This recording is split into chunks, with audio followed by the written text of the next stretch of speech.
John's Lutheran Church on East Washington Avenue has been a pillar in the Madison community for decades. But as congregations change and the need for housing increases, the organization is making some pretty unique moves on a sought-after piece of property downtown. Wake Up Wisconsin anchor Mark Charter takes us inside the church that's willing to knock down its own walls to make some space for those in need. The story goes back to 1856. We were founded by German immigrants here in Madison more than 150 years ago. With a congregation that's deeply rooted. This is a place that I've grown up in, and this is a place where the people in this congregation have surrounded me for 72 years. I remember I worked here for 10 years in the 80s, and we had 2,200 members. But like with most things in life, change is bound to happen, and the number of people going to church is no exception. Mainline congregations across the U.S. their membership is shrinking. So the folks at St. John's got to thinking. We still have people, we still have assets, we still have a strong calling to serve our neighbors here in downtown Madison.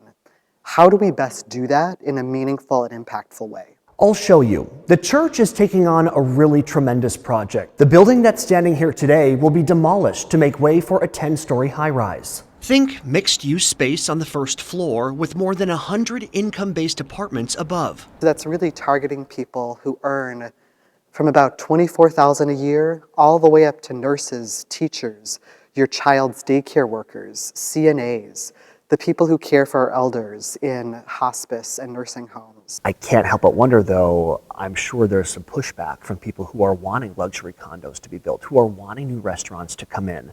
What are your thoughts on that? We have been fortunate in that we have not received nearly the amount of pushback a lot of projects in Madison have.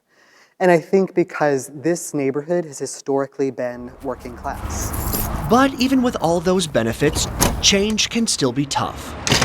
We've been here for 50 years, and you get to know and love a place for the way it looks, the way it feels, the way people gather here.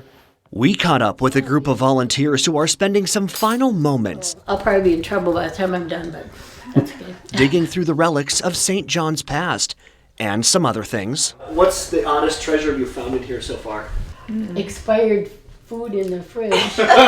Joking aside, this group of veteran members says they're looking forward to what's to come. You have to deal with the world you live in. You Right. can't dream about the past. Yeah. And that's why we decided to do what we're doing in terms of giving up the building. While still keeping what really matters at the forefront. And I think that joy in serving others is really an essential part of what St. John's has always been about.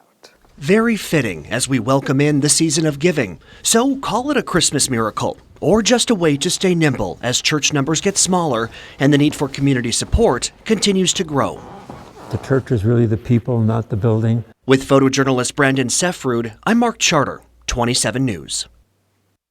St. John says it has a goal of raising $3 million more for its capital campaign. You can read more about that and how the income-based apartments will be financed on our website, WKOW.com.